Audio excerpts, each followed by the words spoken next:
This podcast is part of the Batman Universe Podcast Network, hosted by the BatmanUniverse.net. Check out everything related to Batman and the entire Bat family at the BatmanUniverse.net, including news and original content related to comics, movies, television, merchandise, video games, and more. Also, check out some of the other unique podcasts that TBU has to offer. Consider supporting this podcast by becoming a patron on Patreon. Even $1 can go a long way in supporting this content that you enjoy. Look for a link over at thebatmanuniverse.net to offer your support now. And now, on with the show. Gotham City, like any other large metropolis, abounds in girls of all shapes and sizes. Debutantes, nurses, stenographers, and librarians. Gotham City Library, Miss Gordon speaking. Lopez hair removal. This is Jose. Holy transformation. 1 minute, plain Barbara Gordon, librarian and Commissioner Gordon's daughter. And the next minute, something new has been added.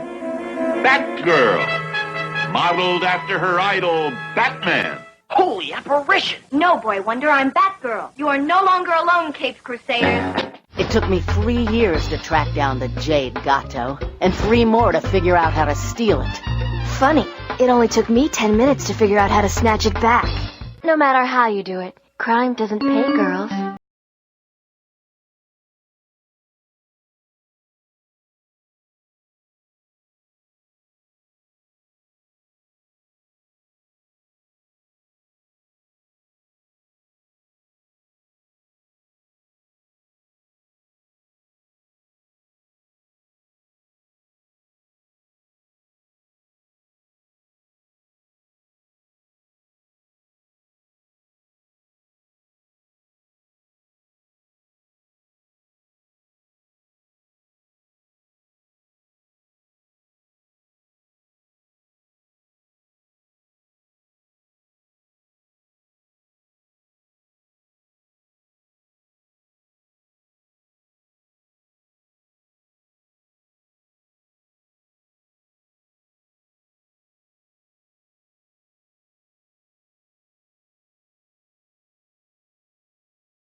Well, the previous issue is the 10th anniversary regular show, and of course I had Donovan Morgengrat and Joshua Lappin-Bertoni on there to be my co-hosts.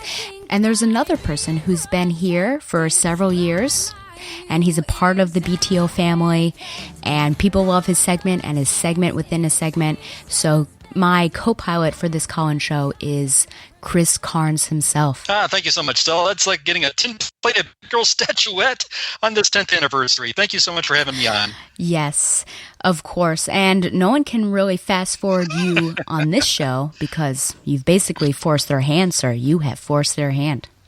How long have you actually been on this show? I was trying to remember. I checked just literally seconds before we came on, and I think it was the summer of 2013 was when you put out an open call, and I answered, and I thought nothing will come of this, and I thought for surely you will not. And then I think you called me and replied back right away and said, "Yeah, we'll do it next week." And I thought, "Oh wow!" So here we go. And one thing led to another, and wow, what a ride it's been! And I've had a lot of fun. So thank you very, very much. It's been a blast. Of course, it's certainly been my pleasure. I feel like we've probably talked about this, but since it is a special, I would like to know if you have any favorite Barbara Gordon moments from your tenure as a comic reader. Yeah, my first encounter with Barbara Gordon was not even in a detective comic or Batman Family. It was in Superman number 268, and I got that in a 3-pack of comics, and it was that story called Wild Weekend in Washington. Where, yes. Where Bruce sets Clark Kent out on a date, and Clark gets kidnapped, and it's Batgirl to the rescue. So that was my first Batgirl story, and what a story that was. It was just a fantastic combination of the two characters right there. And the first TV show that I saw Batgirl in was one we discussed. I think it was in episode number 62. That was The Entrancing Dr. Cassandra, and that was the very first time I saw Yvonne Craig play Batgirl on TV, and that was just an incredible episode.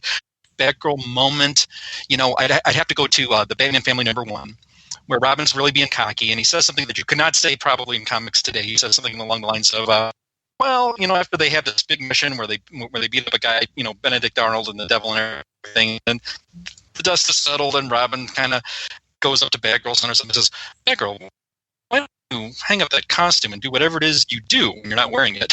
And Barbara's just taken aback, and Mike Grell's drawing this issue, and Babs just looks so put upon in her costume, and she muses for a bit. She says, "Oh, brother, that's what Batman would do." So she thinks for a moment, and she says, "You're absolutely right, Robin. You know what I'm going to do?" And then she just plants a kiss on him, and he just stuns the heck out of Dick Grayson as Robin, and he's just, yeah, okay, bye. He just kind of flies off really quick and swings away. And I thought that was hysterical. And then a couple years later, the relationship's getting a little more intense, and then we go to Batman Family number 13, and they're taking on the outsider. And, Dick finally gets the gumption to confess. He says, Babs, I guess I do come on strong sometimes, and I really don't have any right to do it. At Hudson U, Robin is a big celebrity. I can get any girl I want, but you're the girl I can never get. Yeah, I'm a hotshot superhero, and I get my names in the papers, and all the people know me, but you have all the same things. You aren't awed by fame. It's like having a crush on your 5th grade teacher. Everything she says or does, you interpret as a sign that she's madly in love with you. But that's not the case at all. It's always a one-sided thing, but I'm a big boy now, and I have something to say you might not want to hear. I love you, Babs, as a friend, as a partner, even as a big sister. And I'd like to believe I could love you too. And then he turns and she finds out that she's asleep, and priceless moments. So I have to say those are probably some of my favorite Batgirl moments right there. And I think later on, I don't think it was that issue, but maybe Nightwing Annual 2, they actually show that scene, and then they reveal that she was actually faking sleeping. So they actually revisit it. Yeah, I remember that. I remember that particular scene, and that was certainly a shipper scene for me. Such great ones, that you mentioned. Such a wonderful thing about this show is that I'm not just hopping around and visiting highlights of Barbara Gordon, but have certainly seen this whole spectrum of her appearances, from the good and the bad and the old and the new and the... We've just had such wonderful moments together, which almost makes it sound like we're in a relationship. But hey, it's been 10 years, so perhaps we are. Well, not just, for Batgirl too, but this podcast has had some memorable moments too, and just this past year, you had Margaret Scott on, and then recently Chuck Dixon. We get, of course, Carolyn Coca. And then, past years, you had the Burnside crew, Cameron Stewart, Brendan Fletcher, Babs Tarr, Barbara Randall Kiesel, John Ostrander. Oh my gosh, Stella. Wow.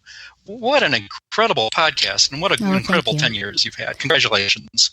Oh, thank you so much. And I am so appreciative of you and the time and the fun that you put into your segment, and coming in with that favorite segment within the segment, because I know people certainly love Nightwing, and I love shipping as well. Excellent. Okay, so what is going to happen is that we're going to bring on people one at a time and chat with them. I've got some questions for them. Hopefully they have some questions for me. Chris is my co-pilot here for the main show, and I've got Josh actually in the green room managing all those divas. And in case people didn't make it here, they can always send in an audio clip, and I will be able to put put that in this podcast as well. And it's funny because I remember on Twitter when I announced what time it was, someone said, do you realize, of course, that The Masked Singer is on at the same time? And I thought, my goodness, if you're willing to miss a once-in-a-lifetime call-in show for the 10th anniversary for The Masked Singer and you can't DVR it, I think that's on you, my friend. But hey, if you've decided to watch The Masked Singer live, then hopefully I have an audio clip from you. So here we go. Hold on to your butts as we get started with the call-in show. And first up, we have Ian Miller, a.k.a. Ian Prime. Whew! I am actually really happy, Ian, that you are our first caller. Why is that? I think it's only right, to be honest. I mean, you have been, and I'm ever so appreciative for you. You write in, you make comments on my posts, you interact with me on Twitter.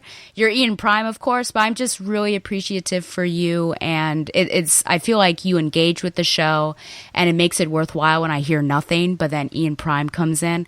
So I really am thankful for you. So thank you, and I'm so glad that you're the first caller. Oh, well, thank you. I was just thinking, I've been listening at least since the first year. Oh, my gosh. So long ago. It is so long ago, and you've been through the wind issues, so many mic things. Yeah, so good on you for lasting for 10 years.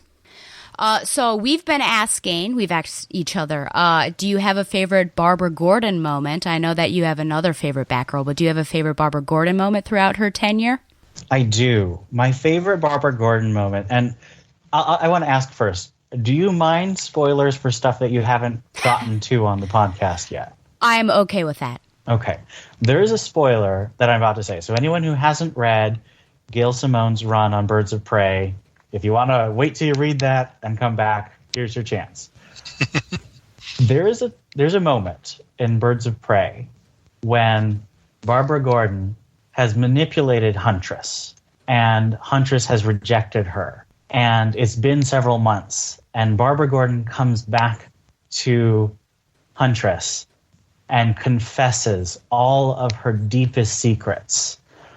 And it's a way of Barbara showing that even though she manipulated Huntress very similarly in some ways to what Batman did in No Man's Land, unlike Batman, Barbara is interested in healing the relationship and growing closer rather than just trying to act like it never happened. And that moment of Barbara, who is so much like Bruce, that she would reach out to Huntress and be vulnerable, was incredibly powerful and is what I think of when I think of Barbara Gordon's best moments.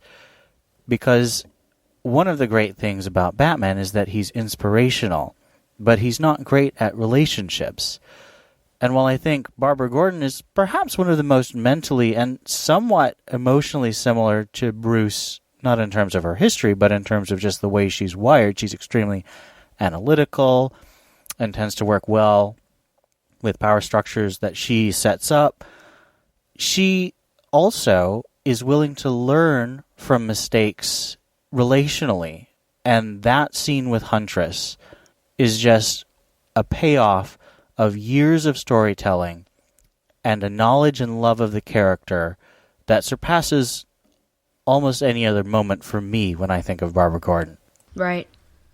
It's a great moment, and I'm looking forward to getting to that moment and actually seeing it. I am also extremely eager to see what you think of the Gail Simone run of Birds of Prey. I'm told, while I'm not the biggest fan of Simone's later Birds of Prey run, and of course the Batgirl one that came out in New 52, I have heard really positive things about her original Birds of Prey run. Well, I share your reservations about the second Birds of Prey run, and especially her Batgirl run. But even with those, I would hold up her run from 2003 to about 2006 as simply one of the most phenomenal runs of comics by a single writer of all time. It's just really excellently done. Do you have a particular favorite podcasting moment since you've been listening from nearly the beginning? I'm sure lots of people are going to say these things, but I think that a lot of the interviews are great. Brian K. Miller was a fantastic guest. Chuck Dixon and Scott Beatty on Batgirl Year One just offered so much insight, and I just loved their creative process. I do want to highlight the John Ostrander interviews that you did for your anniversary, for your Killing Joke special, and then you got him again later. And I just think those, I mean, Ostrander gave such a picture of what working on Barbara was in the early 90s and working with his wife and writing those stories in Suicide Squad. And then, of course, Oracle Year One that are just so important to me personally that I just love those interviews. In terms of like the non-interviews, I really love it when you interact with your co-hosts like Shag and Dawn, especially when they're going through their favorite characters like Cassandra Cain and then Shag's continued love of Starfire. Yes. I've tried to cure him of that, but it hasn't yet worked. You know, you kind of have a horse in the race, but you know, if you were to put your name down on one of those, your money down on one of those, do you have a favorite in the race between Shagalicious and Donovan? I mean, I wish I don't have to choose. I really like both of them. I don't want to lose either one, so I kind of have to say both. Okay, that's fine. I'll give you that non-answer. Well, finally, do you have any questions for both of us, me, and then I think absolutely Chris can answer these as well. Well, one thing I'm curious about is, are there any, I know there's a lot of unevenness, let's say in a neutral way, about the current state of Barbara Gordon in comics, both her Batgirl run and the fact that she's sort of being excluded or deleted from the Birds of Prey now that Harley Quinn's sort of the thing with the movie and all these upcoming one-shots. What kind of are you excited about for the future of Barbara Gordon? Yeah, I think, and this might be something that you and I think, have a similar opinion on. I want to see Barbara Gordon evolve from where she is now, being this hero who questions, I think, her heroics at times and is doubtful of her place and seeks to either justify her position as a hero or go off and figure out herself and really mature and I think get back to where she was and get to that mentoring role, because I think that was one of the greatest moments and characteristics of Barbara, is being, she doesn't necessarily have to be a mother figure, though I think it was very beautiful when she was a mother figure, but just a mentor to up-and-coming heroes. And so whether she's Batgirl or she's, you know, she comes back to Oracle, having younger heroes with her I think would be great. Do we see Cass, you know, in that capacity, or Steph, or someone new? I think that's what I would really like, to have her have a young woman to guide and mentor and have them fight together. I think that would be super exciting. I'm 100% with you. And I still remember back in 2015, 2016, when, you know, Stephanie Brown and Bluebird, you know, were in Batgirl, the title, right, and they were being mentored. Yep. And we all thought, well, couldn't they be in the new Birds of Prey? And I like what happened with Stephanie in Detective Comics, but I still wish that Birds of Prey could have been Dinah and Helena and Barbara especially mentoring those younger female characters. Absolutely. And Chris, do you have any thoughts? Yeah. Well, Ian, I'm glad you're here. I mean, this is like sharing a waffle breakfast and just having a virtual Stephanie Brown. So I got to say, you know, if we did a Batman and Catwoman title for 2020, I just hope at some point soon, we could maybe have a, you know, Batgirl Nightwing title. You know, that maybe that's, man, you know, yes. Yeah, no, wouldn't that be cool just to have like a companion piece, or maybe just having like a series within a series, like a crossover, you know, just having some type of thing like, or activity like that. I know it's shooting for the moon, but that's kind of my pipe dream, and I echo a lot of what Stella said.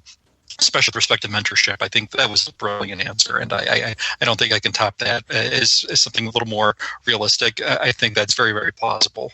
I think for myself, one thing I could hope for would be a return to sort of a friendship. If we can't have her as a mentor, seeing her with Dinah and with Helena, I think would be good again. Just because I think Barbara is such a good both organizer and tactician, improviser, someone who can work with people in the moment. So I think having a regular supporting cast would be what I would be most excited about, because it feels like her cast really rotates and she doesn't have any stable relationships right now. Agreed. Yeah. Same. And it seems like the ones that she had, they're trying to almost get rid of and or erase. Yeah. So Frankie, you know what's going on with that. And then we're bringing in Jason Bard, but that's confusing how that's supposed to work. So I agree with you to have a stable status quo for her for over 2 writers, because it seems like each writer is bringing their own status quo and there's not much connective tissue between the two. Well, anything else? That's it. I'm just really excited that you've made it to 10 years, and I hope that as long as you are able to, you continue providing just this spotlight on one of DC's best heroes. Well, thank you so much. Thanks for calling in. And I haven't forgotten, because you and I are going to do an actual podcast episode together. I kind of feel like we should do war games together, or at least one part of it, just so we can suffer through that together. But yeah, I definitely want to do something with you, whether it's Birds of Prey or something else. I'm up for it. Awesome. Well, thanks again for calling. And I'm going to hang up on you individually so that Chris and our call continues, if that makes sense. All right. Have a great night. Thanks again. You too. Okay. So next we have Josh and a bot, I think an internet bot, B2222. But I have a sneaking suspicion I know who these people are. So let me see. Yeah. Hello. Happy anniversary. Yeah, happy anniversary. Thank you. Oh, well, look who it is. One of my least favorite nemeses. Okay, well, people, for you, if you don't remember, well, this is, of course, Josh, my good friend, and this is his ward, as I call him, or the spoiler kid. Ben has decided to grace us with his presence. How are you two doing? Yeah, good. Okay. I said to Ben, I mean, I'm not going to announce that it's you, but I think that it's a mystery, but it's not a very, very complicated mystery. Like, if I tell her I'm bringing someone on, I think that there's, like, a very small list of who she suspects. Well, I thought it was an internet bot, so I guess I was wrong, and my hopes were dashed. Well, what we have been asking is your favorite Barbara Gordon moment throughout her time on the pages, if you have one. Oh, I didn't know that we'd be quizzed. Uh-oh. All right. Yes, of course. All right, so Ben, go ahead. I'll let you go first. Before I answer that, a quick question for you. Has anyone spoiled what happened to Barbara Gordon last night for you? What happened to Barbara Gordon last night? Oh, in Crisis? Yeah. No, I've not been told anything. Oh, so Dina Meyer reprised her for like 4 seconds. Oh! Her voice. And then she died. Okay. Oh, dear. Was she Oracle? Yes. Okay. You don't see her, but you hear her. How does she die? Just in a crisis way? The Birds of Prey world is destroyed. Okay, good to know. But, like, they're destroying worlds from different TV shows. Oh, yeah, I guess I can see that. Well, that's great that she made a cameo, or at least her voice did. Yeah, so Oracle. Okay, favorite Barbara Gordon memory on the page. And it could be TV show as well, because Chris had talked about the 66 version as well. So you could always do animated or film if you want to talk about Barbara Wilson. Yeah, no, nobody's talking about Barbara Wilson. I'm going to say, I mean, I wish I had a particular moment from No Man's Land to put, but, just No Man's Land in general. I loved her role in there and everything she did. Okay, how about you, Spoiler Kid? I don't keep in touch with Barbara Gordon, so... Okay. Do you have any? You just texted me your answer. Not use that one, or she's going to not be happy. I know. Yeah, that probably would be good. Do you have any history with Batgirl, like a Batgirl in general, that you could do? Okay, so I'll move on to the next question then for you. If you've been listening to the show, which of course, Josh, you've been on and everything, and then Ben, you've been a cameo as well. Do you have any favorite moments from the past 10 years? Think about, some of the stuff for you. I guess it would be like something at Comic-Con or whatever, like any of those moments you can think of. Yeah, probably really just any of the moments at the San Diego Comic-Con. That was a really fun event. Yeah. Okay. Yeah, and I answered this when we were on with Don. Shaggy asked where Don was, and I said he was watching his Dino Son. Yeah, I'm going to put BGSU. That was a good one. Yeah. Okay. I never thought that I would do an academic presentation on Barbara Gordon for sure. Yeah, you could have said BGSU as well. You were also at that one. Oh, yeah. Oh, he was. That's true. Yeah. Okay, so now here is when you can ask a question for myself and for Chris that you might have. All right. Chris. Gosh. I was trying to think of some pun on your fast forward thing, but I honestly got nothing. I was going to be like, what would you say if I told you I fast forwarded every time? But I don't. I mean, no. you know I don't because I do your imitation, so I wouldn't be able to do that without fast forward. I heard it. Yeah. My gosh, it was spot on, Josh. Oh my God, you had me laughing so hard I cried. I could not believe it. I think someone knows you've arrived when you're imitated. So I was very, very flattered. Mm-hmm. Donovan does a mean imitation too, so it's pretty good. And by me, I say very flattering. So I'm very, very blessed to have both. Of you recognize me, and I appreciate that. And I am it was such a treat to hear all the marvelous things you guys got to do out in California too. So I was very, very appreciative of sharing that nice travel log that you guys had.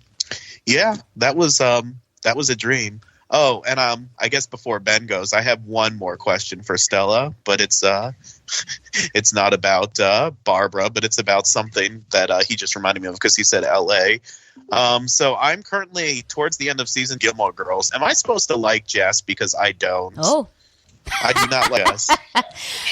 Jess, okay, sure. Jess is a difficult to like character.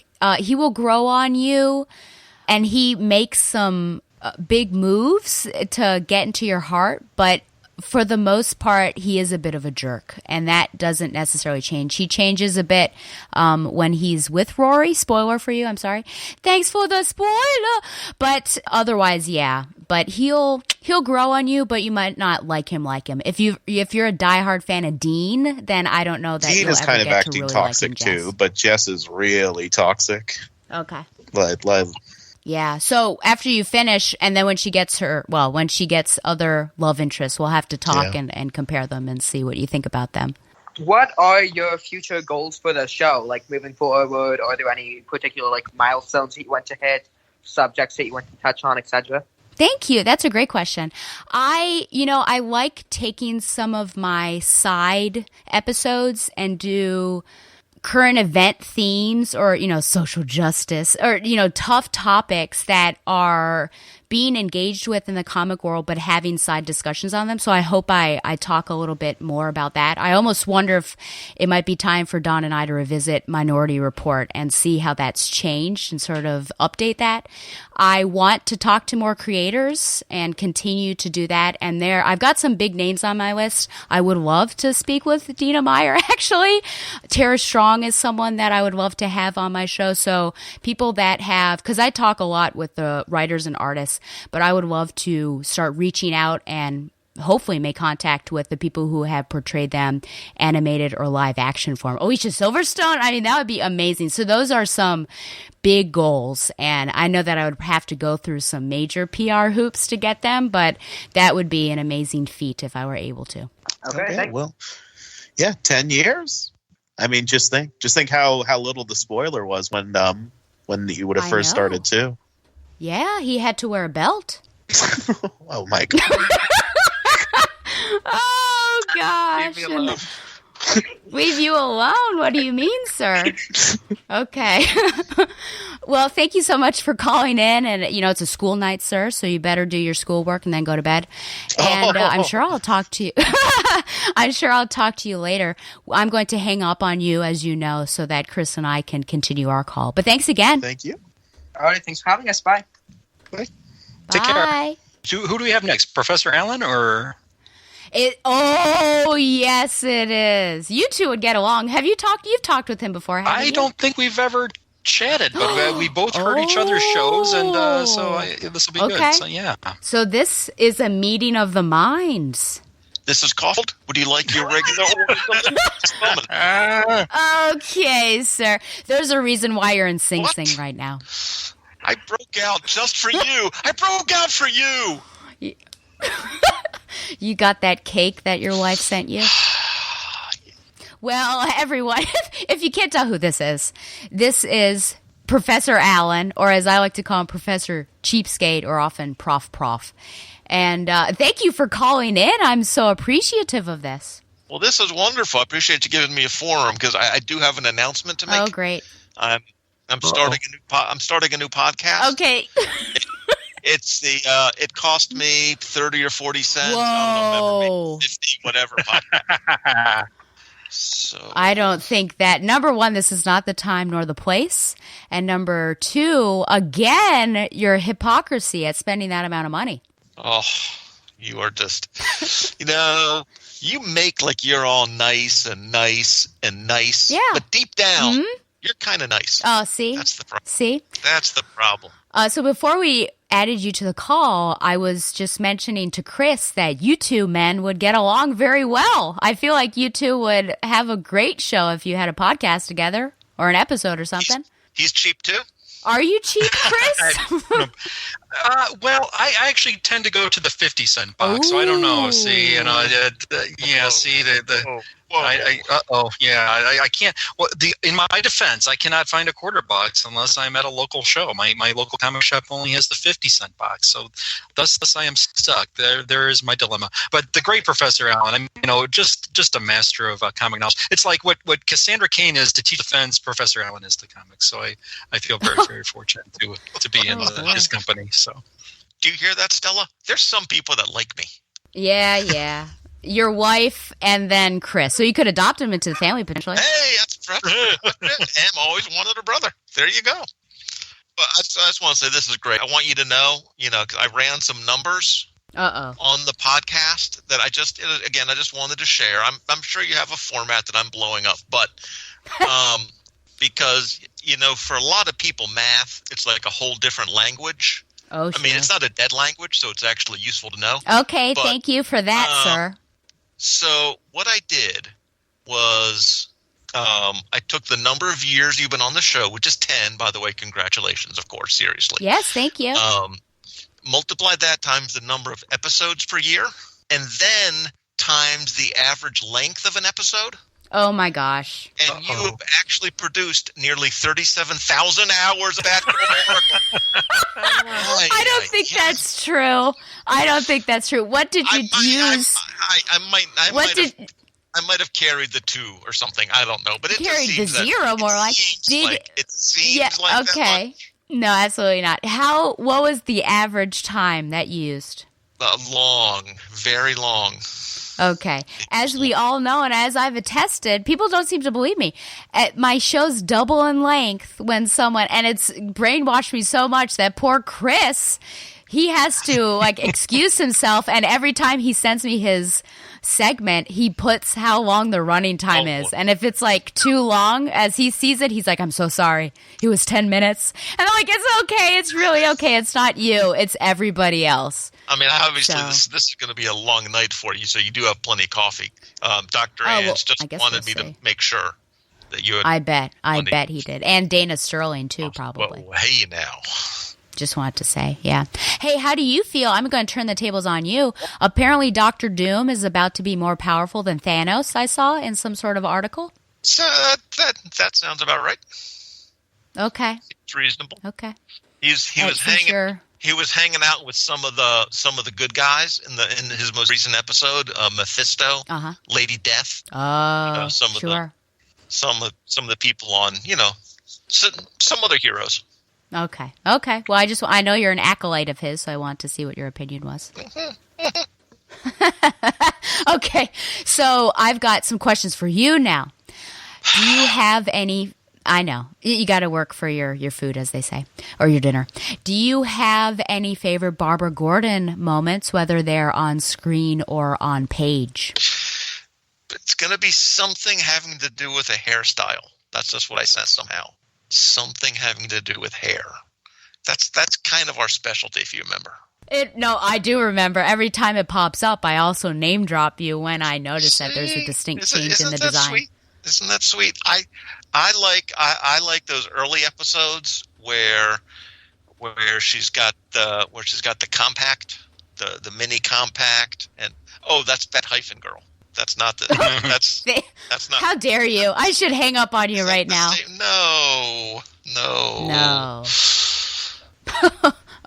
So hair and Bet Kane are your two top favorite moments? I mean, I listen to the show. I don't pay really close attention.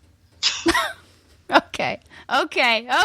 Well, we'll move on then. Since you listened to the show, apparently, do you have any favorite moments from the podcast's 10-year history?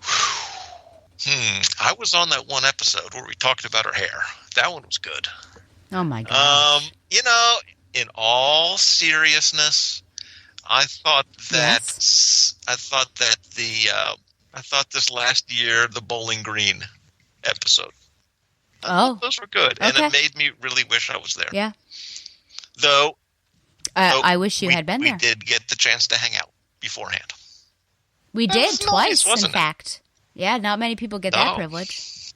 Well, since you're guilting me, apparently, that you never been on the show, remember, though, that tentatively for June, we're doing Officer Down. That's why I'm being nice to you here, and I'm not telling you all the things that Shag is saying in the chat room. Well, someone dropped a Baby Yoda picture in the chat room, so don't worry. My eyes have perked up. Personally, I'm not sure what order you're doing these in. When Shag is going to be on, hopefully he'll be sobered up by then. He did say this was a couple of days ago, in the back channel. We were talking about this, and he just wanted to make sure I told you that he thought you were a pretty good podcaster for a girl, and I think that's important for you to know. No, seriously. Thank you for that. I think this is awesome. This is great. Congratulations. We're very excited. Thank you. I told my wife about this, that we were going to be doing this, and her comment was, I love Stella. It's so rare I can find someone I can tower over. You people are sick. I don't know why I hang out the middle. So now, do you have any questions for myself or Chris? Well, I do want to know what curiosities Chris is going to be cornucopying. Here in Year 11, do we have any sneak previews of that? That is an excellent question, Professor Allen. I do want to do those little offshoot Batgirl appearances that she had later on in Batman Adventures and some of those obscure appearances, just to make sure that they get covered and kind of fit under the umbrella of the podcast. So, yeah, I think I'm going to try to find a little more obscure stuff. That would be fun. Yeah. And I guess for Stella, do you think anything can top No Man's Land in terms of the length, the depth, the breadth of storylines coming up? Yeah, I don't think so. I think War Games might come pretty close.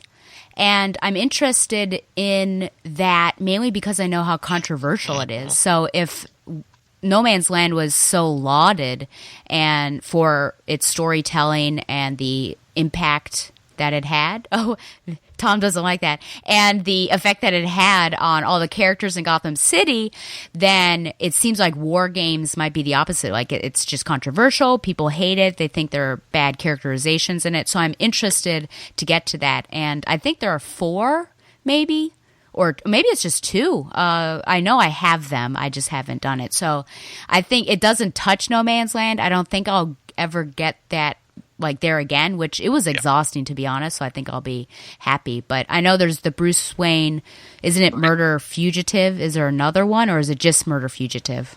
So, smaller ones, but maybe War Games is as close as we're going to get. And what do you think you'll be doing 10 years from now? That's a good question, isn't it? 10 years from now, I hope that I'll still be have a sense of adventure and still want to do fun things. I wonder if this show will still be going. I hope so, but at the same time, 20 years and I haven't finished Barbara Gordon's run. I think that'll be problematic. So maybe the show will be at an end at that point. And then I'm hoping that I will also have a new career or profession, whether that's in Africa, as you know, that my heart has turned towards that recently, or just serving some other community. I'm hoping that a change is coming soon. So that's my hope for the next 10 years. I mean, because all joking aside, it has been a pleasure getting to know you over the years, and I want you to know, of all the podcast people I've met, you're the only one that's been in our house. Ooh. So It's exciting. And let me tell you, Chris, that there's not one, not two, but 3 copies of Tess of the D'Urbervilles. Oh, wow, that's impressive. Don't do paperback. I didn't think I could have any more respect for Professor Allen, but yeah, it just got elevated again. So. You're sick, the both of you. And then, oh my and of course, Stella is, of course, the only podcast person we've been to church with. And that, again, that's in true seriousness, as well. that was meaningful to us, of course. And I think I can say, yeah, for all of the Middletons, we love you, support you, and think that you are a good and sweet and kind person. I appreciate that. You're really a pretty do. good podcast. And thank you so much. Oh, thank you. I'm working on it. I'll get there in year 20, I guess. I'll be like, I finally mastered it, year 20. Well, thanks again for calling and taking time out of your life, and say hello to the family for you, and hopefully I'll be able to see you, I guess, the new year or near the new year if plans work out. I certainly hope so. Okie dokie. Good to chat with you. Good to chat with you, Chris. Thanks, Professor Allen. My best to the family and them. Happy holidays. Appreciate that. Talk to you guys later. Okay. Going to remove you from the call. Oh, man. Oh, man. What a delightful man. Yeah, going along swimmingly. This is a lot of fun. It is, yes. I was about to ask, are you doing okay as my co-pilot? I am doing a great time. Okay, so next we're going to bring on Carolyn Coca. Ooh, I'm not worthy. None of us are, to be honest. Hello. Look who it is. Happy anniversary. Thank you so much. I am here with Chris. Hi. Carolyn, it's a pleasure to meet you. I've heard you on other podcasts, and I am a huge fan, and I am very humbled to be in your podcast presence, if you will. Oh, this is you're a treat. so kind. And I never fast forward you. Oh, thank you. I'm very flattered. I appreciate that. Thank you for thanking me for not doing it. Absolutely. Oh my goodness. Hey, I am so appreciative of you coming on here. And I do have to say that it's been one of my highlights and just a blessing to get to know you. I think you first reached out to me, maybe email. And so we were strangers. And then the book came out and we had more discussions. We met face to face. We podcasted together. I got to interview you over the book, met you after you won your Eisner. And it's just been a whirlwind. And each time I talk with you or meet with you, I get to know you more. And it's just been so amazing to know someone like you. I highly regard you. I respect just everything about you, I would say. So I would just say thank you so much for listening to this show and even just deigning to talk with me. Well, geez, thank you. I mean, you're right. I cold emailed you. And so I need to thank you for responding, because if you hadn't have taken the time to do that or thought, who's this lady? We wouldn't be friends today, and we wouldn't have hung out in Ohio and San Diego and in New York coming up. Yes, that's going to happen. I'm so excited for it. Yes. Very cool. Well, we are asking a lot of our guests. Oh, dear. Here. Well, it's only 3 things. So the first thing is, do you have a favorite? I'm sure you do. What is your favorite Barbara Gordon moment? You can have a couple, of course, whether it's on page or on screen. Oh, geez. I guess I would go on page. And I have all right. I guess I can't really narrow it down. News prepared. I love it. I'm an academic. I have notes. This is what I do.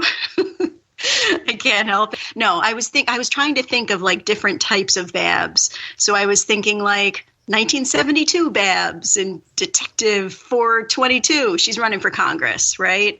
And she wants to give old incumbents the boot. And so it's like the boot is a symbol of Batgirl, and it becomes like a thing about her campaign. And then I thought about Birds of Prey number 8, a favorite of yours. Ah, yes. Ah, so good.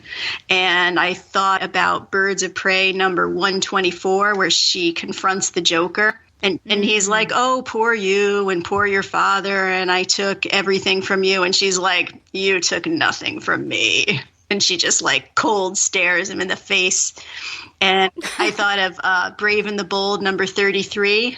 I think one of the best single issues out there, when she's talking about dancing at the end. And this isn't exactly a moment because it was a one-page thing in Stephanie Brown's head. But I was thinking of the last Stephanie Brown issue, and it's just a full-page picture of Barbara as a Green Lantern and Steph is blue and Damian is red. I just think that's a great picture of the three of them. And all of her moments, all her moments with the birds and sort of as a mentor to Cass and Steph and telling Beeb that she knew about him all along, spying on her. Yeah, I could go on. But those were the things I thought of first. Very cool. Since you've listened to the show, bless you, what do you have any favorite podcasting moments from the past 10 years? Well, I think I told you pretty recently that I quite literally spit out the beverage I was drinking. Because it was you and Donovan. Hi, Donovan. I hope we're friends now also. But anyway, so you and Donovan were talking about, I guess, was it No Man's Land? It must have been, right? Oh, it was Cassandra Cain. And you had a few times maybe noted that Batman's treatment of Huntress was not quite fair. And I am completely behind you on that. And so Thank you were kind of pointing out to Donovan that Cassandra maybe had not listened to Batman. And so therefore, should he punish her or discipline her in some way? And you said it in such a calm way. And it was like so deadpan that I just like spit out my drink. It was great. He had nowhere to go there. It's true. I mean, I'm ready to push back on anything Batman does, basically, and call his hypocrisy when I see it. And there's quite a bit of it, so that's good. Oh, boy. Well, now we have, or you have the floor to ask myself and Chris, or ask me and Chris and me, a question if you have one. Well, I do have a question, but I can't imagine that you haven't already said it or answered it. And that is, what is it about Stephanie Brown? Why did you start doing this? What is it about Stephanie Brown? Yeah, because she was the one. I mean, it's interesting how I started with her as the new Batgirl, and then of course had Barbara there. I think I took a chance. I took a chance on it. The whole, at that point in time, which I guess was after Batman R.I.P. and was it called Batman Rebirth at the time? Oh, I don't remember. And it just seems so intriguing, that first cover where you have the Cassandra Cain outfit. So you can't tell who it is, but the facial part is off. And I thought, what is this? And the whole era just seemed really interesting, bringing Damian on and Nightwing, Dick as Batman, I think at the time. And so I thought, I'm going to give this a shot. This seems interesting. And just the writing with Brian Q. Miller writing, I fell in love with it right away, even though I didn't have much of a horse in the race at the time, because I know a lot of people felt betrayed because it wasn't Cassandra, it was somebody else in Cassandra's, which Barbara would appreciate because Helena was in her outfit. Right. But yeah, it was a great way, I think, to really pair with Barbara Gordon and starting from the way back. And so to have this juxtaposition between old and new, and of course Barbara was in the new, and to see these two similar, but I think quite different characters as well was a fun ride. And because of that particular book, Stephanie Brown, quite honestly, I think it was a betrayal when I said this on the Batgirl, Rank the Batgirl show, but Stephanie Brown is my favorite Batgirl. I think Barbara Gordon's my favorite character, period. But I just think Stephanie, she came so far. You could see such character development. I loved her cast of characters. She struggled with things, but she was able to overcome them. And I just loved that particular era, and I think it got me. I think if I had started off with, say, I mean, this seems bad to say, but if I had started with like Hope Larson's run, I don't know if I would have made it as long as I have, because it was, because I didn't enjoy that particular run as much. But because the Brian Q. Miller run was just so well done, it really got me hooked on it. And then I was enjoying the Barbara Gordon, even though it's Silver Age, and we both know what that means for Barbara Gordon. So yeah, it's been a it's been a wild ride of different character developments for sure. No, that makes sense. I mean, I really like Steph. I feel like she's sort of she's like She's like a Buffy Batgirl. And yeah. And I'm very fond of Buffy. So I like seeing that kind of character in that kind of heroic role. Absolutely. And I hope it comes back. I mean, we've got this mysterious, you sent me that image of Batwoman, right? Yeah. But I think it's an alternate future or something, so it's not really. Yeah, I don't really know what that is, and I'm not really sure what this 5G is bringing us. Yeah, right. Yep. My hope would be, and Ian was on first, and he asked, what would your hope be? And my hope for the future of Barbara is that her character would stabilize, I think would be a good word, and for her to mature and perhaps take on a mentoring role. Mm-hmm. And if 5G would lead us in that direction, I think that could be good. Like have her... She doesn't necessarily have to retire, but just have her grow and be, I think, more adult-ish, and then have a new and younger character come and Barbara take her under her wing. So 5G, depending on what it is and if it's done well, could be the way to do that. I hope so, because it's feeling a little repetitive right now. Agreed. Yeah. Oh, agreed. Yes. Basically, I just feel like nothing's happening. So yeah. It's unfortunate. So, but yeah, I'm hopeful. That's Stephanie's lantern power, right? So there you go. To be hope. Yeah. Chris, do you have any thoughts? I don't know if I've ever talked to you about Stephanie Brown as Batgirl before. No, but I've heard it. Still, obviously listening to the show, I've heard, how you embrace the character and where you come at it. I think this was a character that just sort of fell into place at the right time, not just with respect to newer fandom who was coming into Batman at this time, but for older fans as well. And I think the character really resonated much more deeply than I think possibly could have been anticipated by its creators. And I was just been readership, I think, has been very fortunate that we had that particular incarnation. And I'm just kind of surprised how many fans and generations have taken on with respect to this character. Just really, really dug it. I'm kind of floored, so hey, it's all great. Yeah, and I'm going to keep saying it. Give me a league of Batgirls. They're out there. There you go. And Barbara can run them, and you can have Stephanie and Cassandra, and you could have little Tiffany Fox. You could bring back Wendy. You could have Harper. I mean, there are a lot of people running around that could do it. Absolutely. Yeah, and we tried it with Robin. What was it called? We Are Robin. Yeah. But they haven't tried it yet with Batgirl, which I'm surprised about. I think it would honestly sell as long as you had the right writer attached. Yes, that would be the key. Yeah. It can't be a black label. I think it would honestly, people would perk up at that, and I think girls especially would really appreciate that sort of book. Yeah, I mean, my understanding is that those middle grade novels are selling pretty well. Yeah. So. Yep. Well, thank you so much for taking time out of your busy professoring and calling in on this show. Out of all the guests we've had so far, it's a really intelligent room we've got in the green room too. But if I had to put money on who could get out of Killer Moth's cocoon the fastest, I have to lay my money on Carolyn, I think. Oh, that's one of the nicest things anyone's ever said to me. and you need to put that on a business card or resume. But also from someone with so much bat knowledge and alliterative skills. I especially appreciate it from you. Thank you so much. Oh, actually, yeah, you should say my first and last name and then Killer Moth's cocoon. Yes, excellent. Oh. We'll save that for another time. I will. I guess so. Well, as a parting word, I mean, on a scale from 1 to 10, where 10 is you've died and 1 is you're bored, how cute is Baby Yoda? Oh, my, come on. What? You died of the cuteness. What are you saying? Is this hard for you? An infinite number of bats. Okay, that's a suitable answer.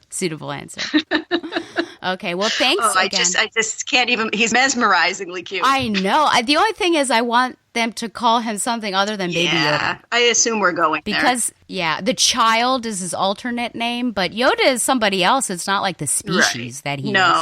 No. Yeah. I look forward to it. I know. Okay. Well, thank you so much again for calling in. Oh, thank you. And nice meeting you, Chris. Nice to meet you. It's been a pleasure, Carolyn. Thank you so much. Okay. Good night. Happy anniversary. Thank you. Wow, this is like an all-star game. Yeah, I guess so. My gosh. You know who's coming on. No, who is our next guest? I'll leave it be a surprise. Oh, okay. Let's see here. Oh, yeah, this person. Okay. Oh, boy. Oh, boy. Is it a stranger to the Batgirl universe podcast? We'll find out. Is it a stranger to Batgirl the Oracle? We'll find out. Could it be? Oh, long-time caller, first-time listener. Hey!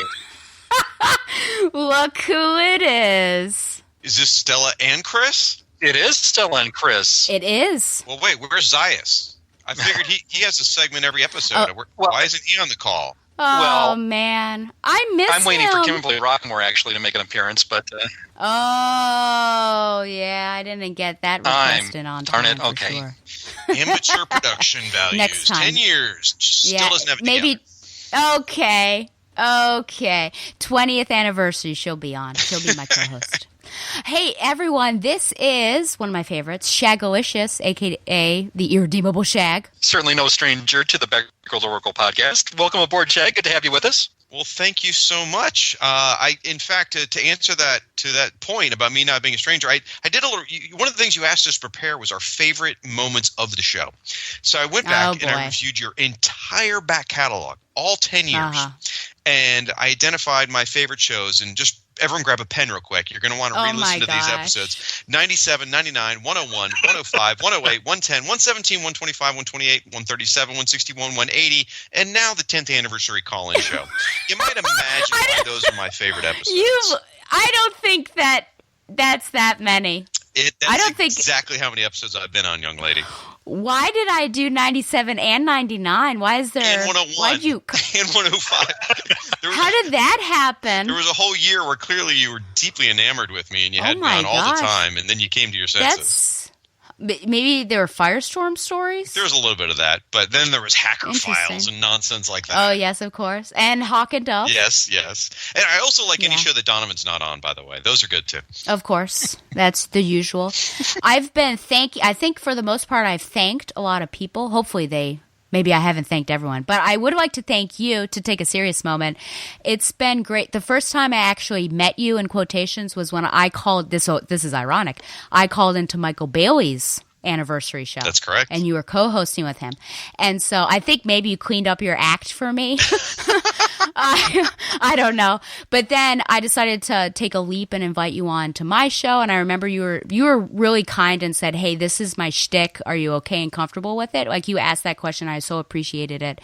And then I feel like as we've gone on, because you're just an acquaintance, in podcasting, but as you start to talk, I feel like we have a genuine friendship, and I've met you in real life. And it's been so great to talk with you both on and off the mic and everything. So thank you so much for your support, because I really do feel supportive, even when you're being mean to me. That was really nice of you to say those things about Chris. What about me? Oh, boy. Becoming your friend, Stella, has been an absolute joy and one of the highlights of my podcasting career. It's I've met a lot of people doing this, but and I've made a lot of good acquaintances, and I've made a lot of friends, but I feel like I've made a lifelong friend in you, young lady, and I'm glad I have. Oh, well, thank you. So Chris and I have been interrogating our guests. And I've got questions for you guys. I know. We'll get to that. Our first question for you is, do you have any favorite Barbara Gordon moments, whether they're on the page or on screen?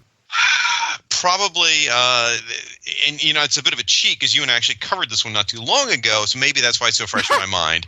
But the Hunt for Oracle story, when her and Dinah are together finally, and Dinah's holding Babs, and I still I'm getting teary-eyed right now, Alpha Klimt, thinking about it. That's probably my biggest moment with Babs. Okay. Do you have any? Oh, well, you already answered that. Do you have, besides the episodes that on which you appeared?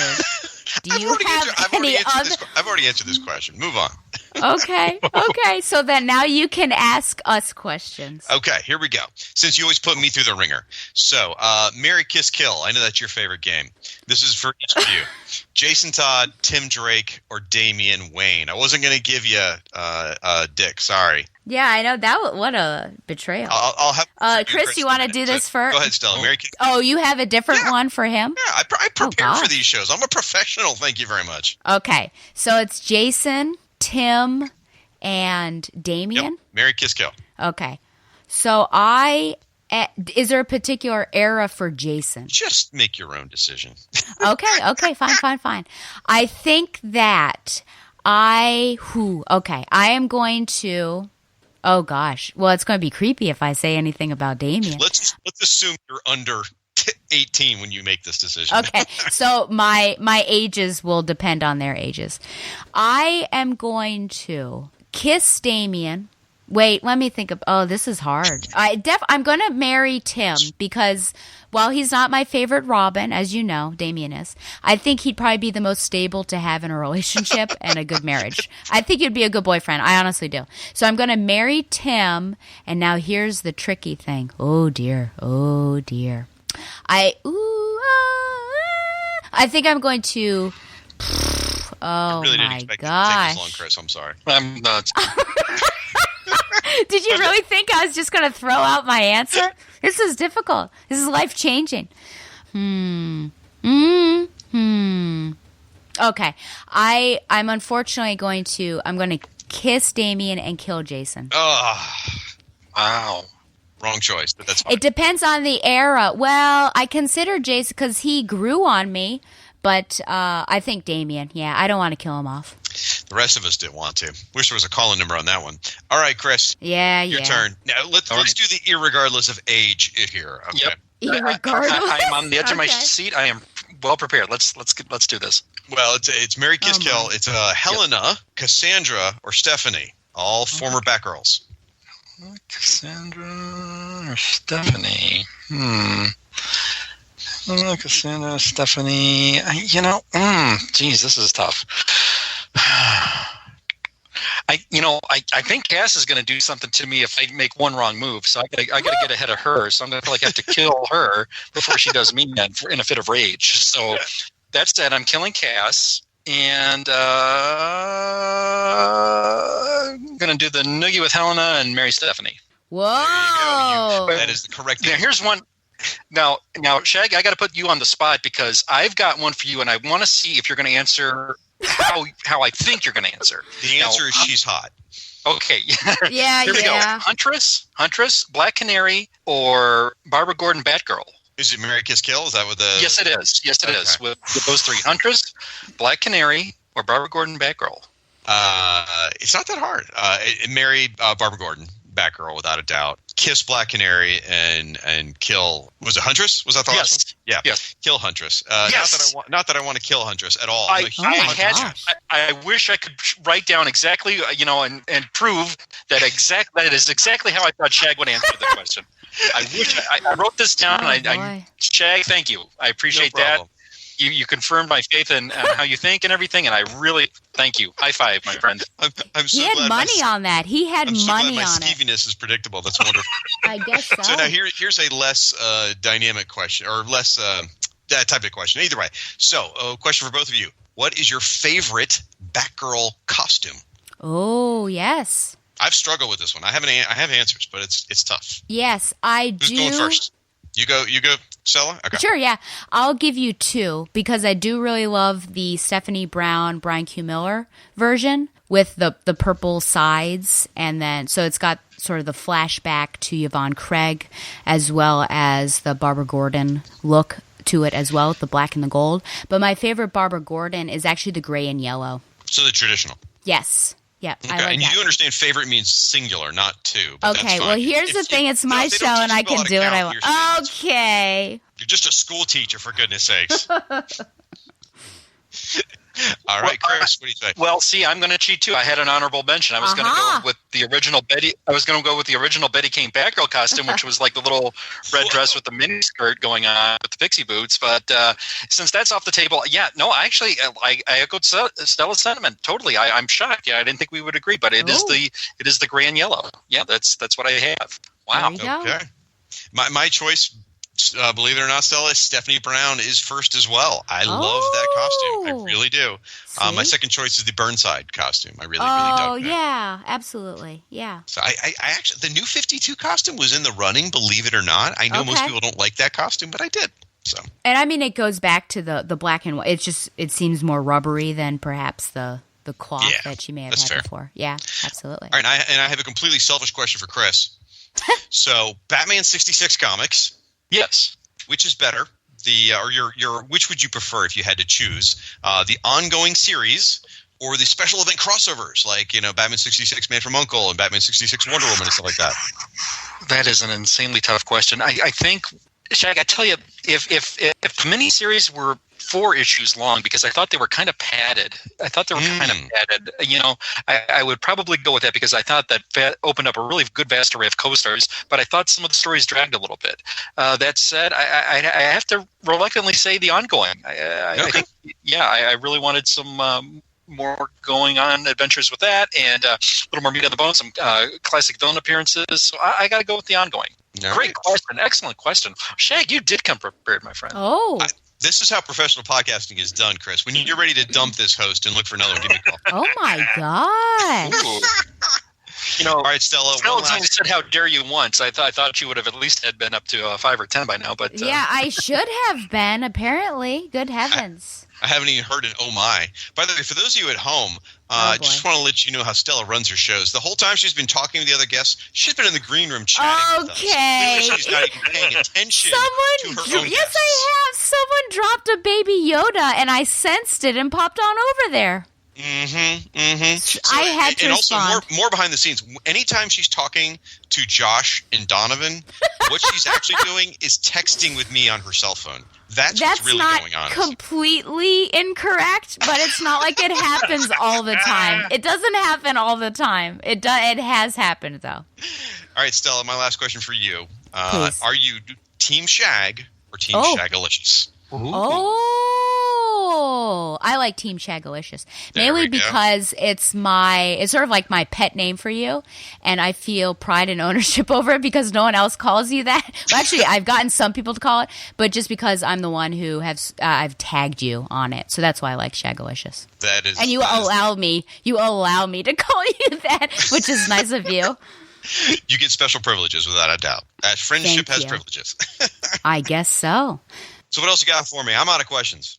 Anything you want to say about the Katana Banana? Oh, my gosh. That's not even your show. That's not fair to do that to people. They're going to have to go to the Firewater Podcast Network to figure out what the heck that is. Okay, I will say, though, congratulations on 10 years. Thank Oh, my you so gosh. much. That is amazing. Your dedication and commitment to following one character, not giving up, not pod fading like so many other people do. It is amazing. Your show is engaging. It's a huge time commitment to listen, but it's really worthwhile, and it's fantastic that you've been celebrating Babs this long, and the things you've accomplished with your different episodes and the interviews and the topics you've tackled. Seriously, it's absolutely phenomenal, and great props and credit to you, young lady. Thank you so much. Thank you. And I really appreciate, I know that this particular time is a great sacrifice, and so I really appreciate that as well. Yeah, isn't the CW Crisis on tonight, for goodness sakes? Jeez, OP. That might be, well, I know the Masked Singer is also on, and I know that you may be a fan of that, too. I'm missing out on my Smallville rewatch with my daughter for this, by the way. Oh, well, we're at an end, so now you can go and watch it. What season are you on? We just started season 4. They just introduced Lois Lane. And Okay. my daughter lost her mind. It was great. Oh, boy. Yeah. Okay. So, well, with all due respect to the host, if I had to face Lex Luthor and Joker together, I would want you on my side. So thank you so much. I tell you, you just the wealth of knowledge you have and just what you bring to the table each time you guest with Stella. It's just great podcasting. Aw, you're very, very kind. Although I don't know about the Lex and Joker things, a compliment or not. I'll take it as one. But you're very, very kind. I appreciate it. I think there's no one better qualified to tackle hacker files than me, apparently. So. It's true. It's true. Well, thank you both so much for doing it. This was great. Chris, it was so nice to finally talk with you. Same here, Shag. I enjoyed it a lot. All right. Well, here's to the next 10 years. Absolutely. Thank you. All right. Bye, y'all. Bye, Shag. Goodbye. Well, it looks like that's it. Okay. Wow. What a show. What a show. Indeed. And we only had one tech hiccup. So, which was, the gods have smiled, the tech gods have smiled upon us for sure. It's been a lot of fun. I like to reach out because when you're podcast, as you know, you're talking into a mic. Oftentimes, I had done this so long by myself. That was just me talking. And then you have co-hosts, which is kind of fun, but you're not with them. But you never really get to interact with the fans too much unless they are writing in. So to actually talk with them is always such a joy. Yes, it is. And boy, what a marvelous lineup we had tonight. I can't believe I got the chance to interact with all the folks that came on. We had Ian and Josh and Ben and Professor Allen and Carol and Coca and Shag. What a fantastic show. Stella, thanks for having me on. I really can't thank you enough. I really had a blast. Absolutely. And thank you for being my co-pilot. I cannot understate how important you were to this particular show. Well, thank you so much, Stella. Yeah, 10 years. What a marvelous achievement. And I can't begin to think what you were thinking when you initially started this. And if you at any time thought, wow, I did it for 1 year, I did it for 5, now I'm at 10. Holy marvelous stuff. I can't believe you got this far. This is fantastic. And to just have had a part in it has just been truly an honor. And I've really, really been fortunate enough to meet some friends and make some connections along the podcasting path. And when I listened to the first show, here's making his podcasting debut, and you introduced me, and I thought, wow, I didn't think I would come this far. And, I really appreciate that. And to have a segment on there, Chris's Cornucopia of Curiosities, I'm really very, very, very blessed. And keep up the fine work. And here's to 10 more, Stella. I'm raising my virtual glass of champagne to you. Thank you so much. Yeah, and if you ever want to change your title, you certainly may. I just came up with that, and it had the alliteration. Well, I think it's perfect. I won't change it a thing. It's perfect. Okay.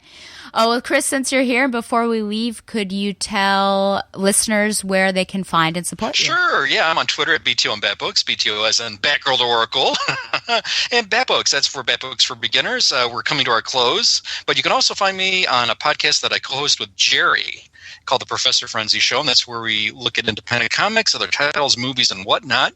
And check it out if you're not doing so already. And hey, listeners, I hope you had a great time. Consider leaving us a good review over on iTunes and leave any comments for Stella on the segment for the podcast on the TBU website. I really appreciate it. Thank you so much, Stella. Nice teamwork. Real effective. Would have been if you stay out of my way instead of hogging the ball. They stole a highly unstable chemical. Penguin may not realize it, but as long as it's in their possession, his team is in danger. I doubt anyone on that crew can even spell danger. They handled themselves better than we did. I know. Follow your lead. What's the plan then? Drop off the third wheel and regroup back at the hideout? He's been to the hideout? Well, you might as well just go ahead and tell him your secret identity. He knows? Of course he does. After all, he's been your partner now for a whole week. Hey, where are we? Yeah, why are we going here?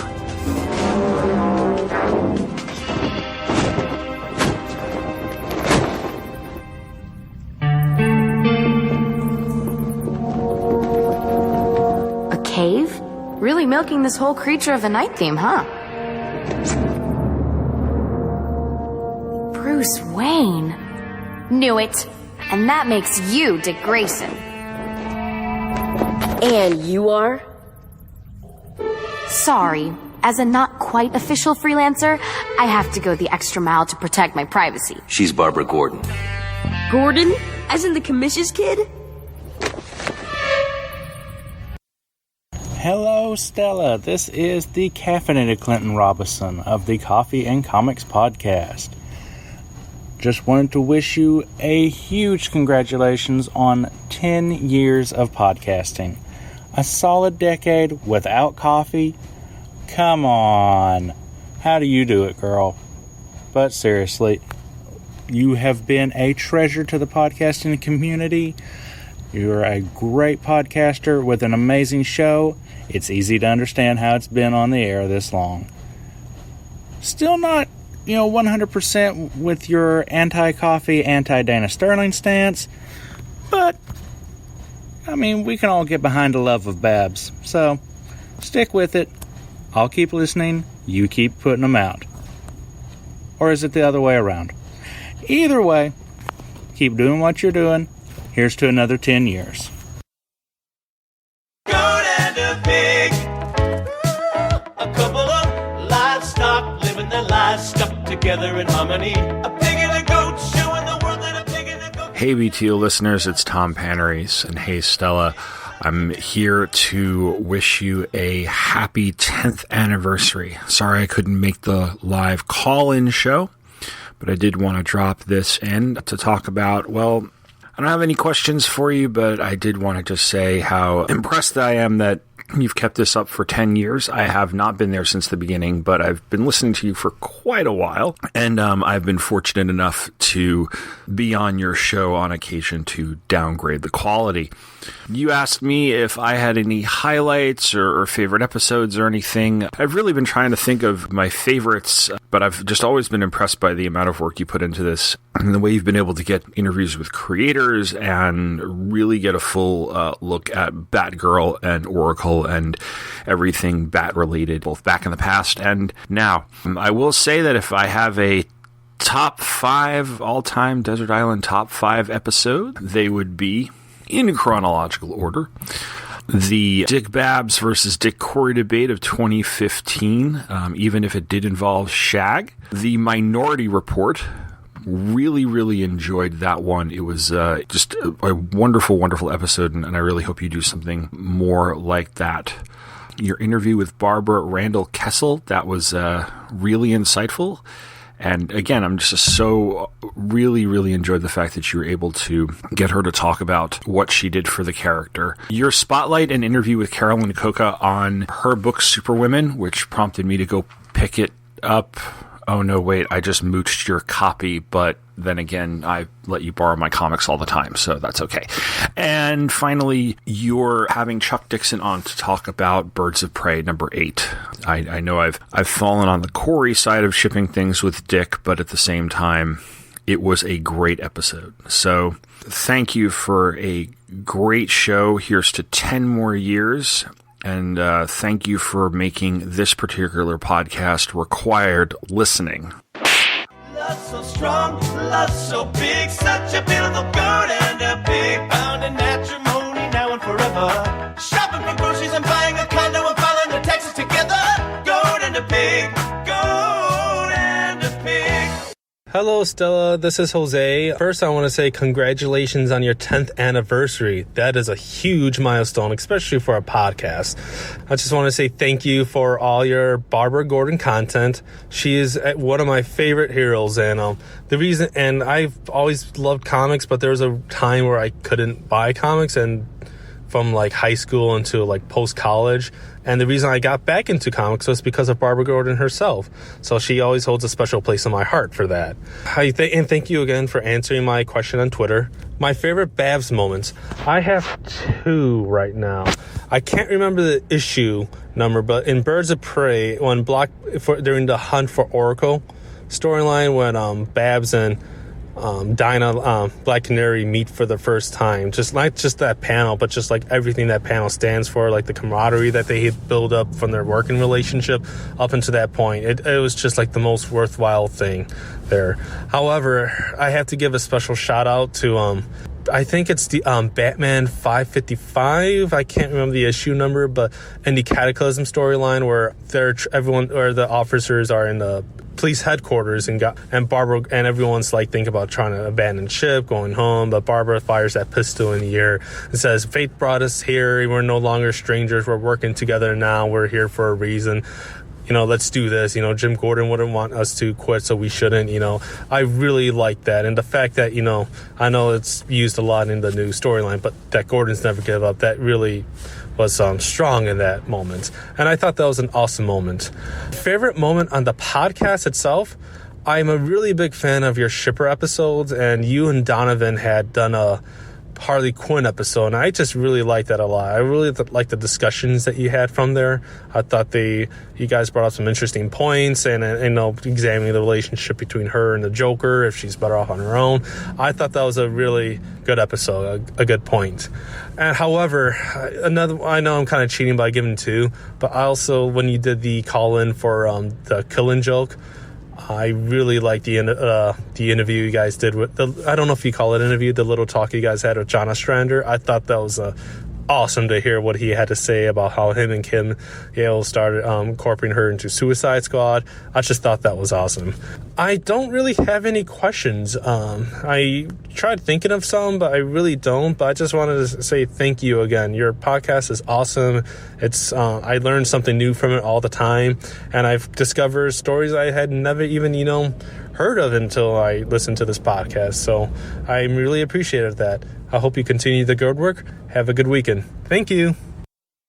Hey, Stella. This is Dustin from the Batman Universe. I just want to congratulate you on 10 long years of producing a ton of content, and during that 10 years, we've been partnered up for a long time, so I appreciate all of the content that you have produced for the Batman Universe and bettering the Bat fan community, and from all of us at the Batman Universe, congratulations on 10 years. Hi, Maggie. What's going on? Hi, John.